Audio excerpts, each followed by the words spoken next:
जिन्होंने पहली बार प्यार किया उसी लड़की से शादी भी की और 14 साल रिश्ते को निभाया भी। पर आज उनकी लाइफ काम की बजाय कंट्रोवर्सी की वजह से सुर्खियों में आ गई है। पर क्या जितने शाय इनोसेंट एंड काम करण दिखते हैं, रियलिटी में वो इसके अपोजिट तो नहीं?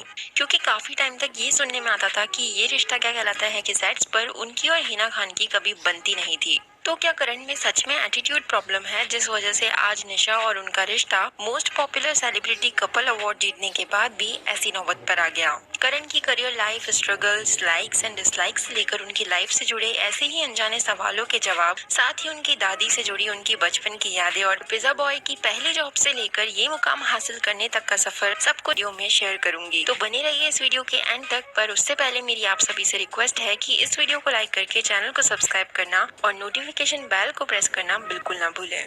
करण मेहरा का जन्म 10 सितंबर 1982 को जालंधर पंजाब में एक मिडिल क्लास पंजाबी फैमिली में हुआ था। उनकी फैमिली में उनके फादर अजय मेहरा, मां बैला मेहरा के अलावा एक भाई कुणाल मेहरा भी है जो पेशे से एक फोटोग्राफर है। करण की दादी, जिन्हें खुद को अम्मी जान बुलवाना बहुत पसंद था, वो बचपन से उनके काफी क्लोज थे। करण बताते हैं कि उनकी दादी पेशावर की पेशोरिया थी और उनके फादर एक डिप्लोमेट थे और वो हमेशा ही करण और उनके भाई बहनों को पार्टीशन के किस्से सुनाया करती थी। वो ही उनकी फैमिली को बांध कर रखने वाली और हमेशा ही करण से राम राम जी बुलवाया करती थी। पर उनका जून 2020 में डिमाइस हो गया। करण हमेशा ही उन्हें याद इसलिए करते हैं क्योंकि उनसे जुड़ी यादों के साथ साथ उन्हें उनकी ब्रेवरी भी बहुत याद आती है। करण बचपन से ही काफी शाय रहे हैं और हार्ड वर्किंग भी। एपीजे स्कूल नोएडा से अपने स्कूलिंग डेज के दौरान वो प्रोजेक्ट वर्क्स में काफी फोकस्ड होकर मेहनत किया करते थे, पर पढ़ाई करना उन्हें बिल्कुल भी पसंद नहीं था। यानी वो हमेशा से क्रिएटिव चीजों की तरफ फोकस्ड रहे और वो एक्स्ट्रा करिकुलर एक्टिविटीज में एक्टिव रहा करते थे।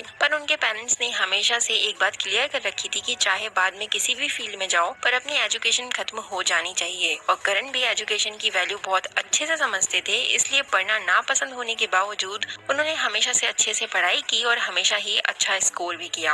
अपनी स्कूलिंग के बाद उन्होंने पहले बीसीए किया और फिर अलग अलग फॉरेन कंट्रीज से कॉरेस्पॉन्डेंस के थ्रू काफी कोर्सेज भी किए। करण उन शांत बच्चों में से रहे हैं जो हमेशा चुपचाप बैठकर अपने टीचर्स का कहना मानते थे और अपने टीचर्स के फेवरेट स्टूडेंट भी रहे। पर केवल टीचर्स ही उन्हें एडमायर नहीं करती, बल्कि करण खुद अब तक की अपनी सारी टीचर्स को एडमायर करते हैं और फेमस हो जाने के बाद भी वो किसी को नहीं भूले और उनकी फोटोग्राफ्स अपने सोशल मीडिया अकाउंट पर अपलोड करते रहते हैं। 11th स्टैंडर्ड में आ जाने पर करण को हाउस कैप्टन बनाया गया था और वो अपने कॉलेज के टॉपर भी रहे। ये इंसिडेंट्स उनकी लाइफ के मेमोरेबल इंसिडेंट्स रहे हैं। उनका फेवरेट स्पोर्ट फुटबॉल रहा है और वो अपने फ्रेंड्स के साथ गली क्रिकेट बहुत खेला करते थे। पर बचपन से ही करण को as a part time portraits sketching करने का शौक था और ये शौक आगे जाकर उनका करियर भी बन गया, जिसके लिए उन्होंने NIFT नोएडा से फैशन डिजाइनिंग की पढ़ाई करी।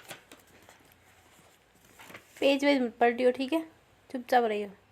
करण आज भी स्टूडेंट्स को यही एडवाइस देना चाहते हैं कि चाहे जो करना है करो, पर अपनी स्टडीज पहले जरूर खत्म करो। वो मानते हैं कि लाइफ काफी अनसर्टेन होती है, स्पेशली एक्टर्स की लाइफ, इसलिए सभी के पास एक बैकअप प्लान जरूर होना चाहिए। अपनी स्कूलिंग खत्म करने के बाद उन्होंने समर वेकेशंस के दौरान डोमिनोज पिज्जा में एज अ ट्रेनी भी काम किया और ये उनकी लाइफ की पहली जॉब रही। पर फिर NIFT से फैशन डिजाइनिंग खत्म होने के कुछ साल में उनका एंटरटेनमेंट इंडस्ट्री से कुछ कनेक्शन बैठा और उनको राजकुमार हिरानी और राम गोपाल वर्मा जैसे डायरेक्टर्स के साथ बतौर असिस्टेंट काम करने का मौका मिल गया। दोनों डायरेक्टर्स के साथ 4 मूवीज में काम करने के बाद उन्हें लव स्टोरी 2050 मूवी में काम मिला, जिसमें उन्होंने हरमन बावेजा के फ्रेंड का रोल निभाया था। इसके बाद उन्होंने मॉडलिंग करना शुरू किया और काफी टीवी कमर्शियल्स में भी नजर आते रहे।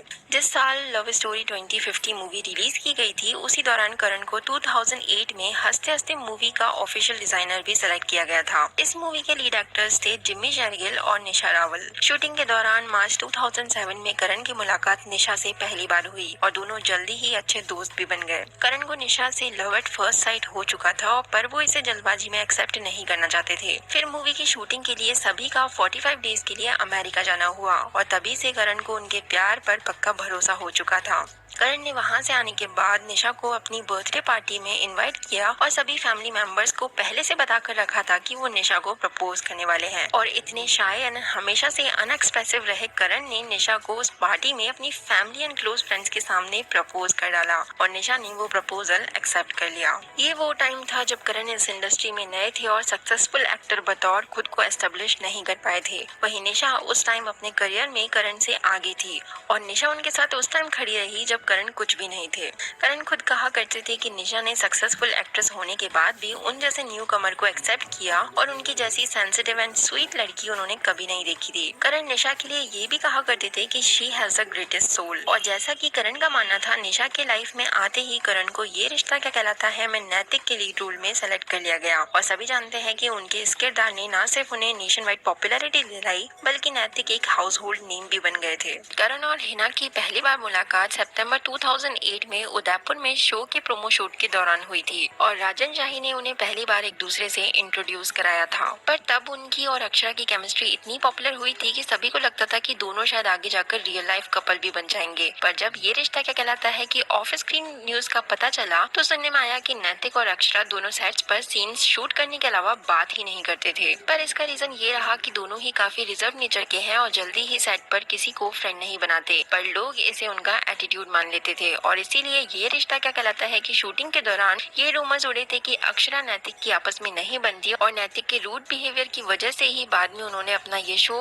क्विट कर दिया। पर करण ने ये शो इस वजह से नहीं बल्कि शो 7 साल बाद अपने कुछ हेल्थ इश्यूज की वजह से छोड़ा था। करण बताते हैं कि उनकी हेल्थ उस टाइम इतनी खराब थी कि अपनी इम्यूनिटी ठीक करने में उन्हें 1 साल लग गया और यदि उन्हें गलती से कुछ हो जाता तो भी शो चलता ही रहता, तो वो अपनी हेल्थ को नजरअंदाज कैसे कर सकते थे। वहीं हिना और उनकी कभी फ्रेंडशिप तो नहीं रही बट दोनों की extreme professional relationship show hit होने का रीजन रही। जब इस शो में नैतिक की व्हाइट सूट पहनकर एंट्री हुई थी तब लोगों ने ये कहा था कि उनकी एंट्री सभी को एक्टर जितेंद्र की याद दिला गई थी। वैसे इस शो के लिए करण मेहरा को 35 अवार्ड्स भी मिल चुके हैं। एक इंटरव्यू के दौरान करण ने कहा था कि हिना काफी अच्छी प्रोफेशनल एक्टर है पर कभी कभी हाइपर हो जाती है, बट फिर भी हमारा काम इससे अफेक्ट बिल्कुल नहीं होता। वहीं हिना को करण का पेशेंस अच्छा लगा था पर वो कुछ ज्यादा ही रिजर्व नेचर के थे तो अक्षरा ने उन्हें थोड़ा चिल रहने की एडवाइस दी थी। पर वो बताते हैं कि सीन्स शूट होते ही वो अपने जोन में चले जाते हैं और अपने शैल में रहना ही प्रेफर करते हैं और उन्हें सेट्स पर किसी से भी पर्सनल होना अच्छा नहीं लगता। यही वजह रही कि करण निशा के डिस्प्यूट का रीजन करण का किसी से एक्स्ट्रा मैरिटल अफेयर होने पर किसी को विश्वास नहीं हुआ। तो फिर एक्ट्रेस हिमांशी पाराशर के साथ उनका नाम क्यों जुड़ा, इस बारे में मैं आपको आगे वीडियो में बताऊंगी। खैर इसी शो के बीच में करण और निशा ने 5 साल एक दूसरे को डेट करने के बाद नवंबर 2012 में शादी कर ली और उसके जस्ट 1 साल बाद नच बलिए सीजन 5 एंड नच बलिए श्रीमान वर्सेस श्रीमती में दोनों ने पार्टिसिपेट किया।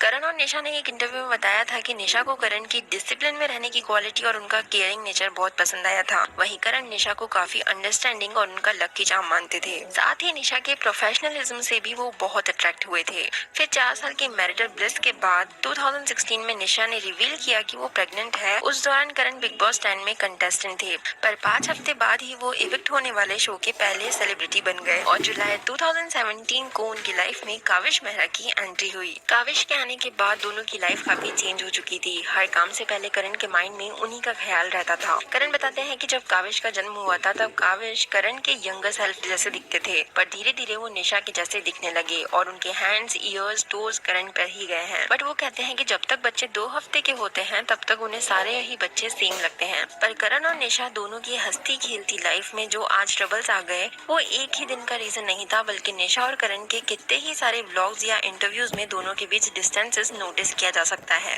रिसेंटली मई 2021 में जो भी हुआ उनके डिस्प्यूट की खबरें पहले भी वायरल हुई थी बट तब निशा और करण ने इन बातों को केवल रूमर्स बताया था। पर जब गोरेगांव पुलिस ने करण को अरेस्ट किया तब ये बात पब्लिकली आग की तरह फैल गई। अब कुछ लोगों का कहना है कि इसीलिए वो सेलिब्रिटी कपल्स की हैप्पी लाइफ से इम्प्रेस नहीं होते और जो सेलिब्रिटी साथ में खुश रहते हैं वो शो ऑफ नहीं करते। वहीं कुछ लोगों को करण और निशा के इस डिस्प्यूट से काफी दुख भी हुआ और वो आज भी उन्हें फिर से साथ देखना चाहते हैं। पर उनके कुछ ओल्ड वीडियोस देखने पर जो उन्होंने यूट्यूब एंड इंस्टाग्राम लाइव किए थे उन वीडियोस में निशा करण पर डोमिनेट करती हुई दिखाई देती है और उनके मूड स्विंग्स भी एक्सट्रीम रहते हैं और करण के फेस से भी काफी बार लगता था कि वो उनमें इंटरेस्टेड नहीं है या शायद उनसे बहुत इरिटेटेड है। इसके अलावा भी लोगों ने नोटिस किया था कि निशा करण के साथ वीडियोस में थोड़ा ओवर रिएक्ट या बचकानी हरकत टाइप किया करती थी।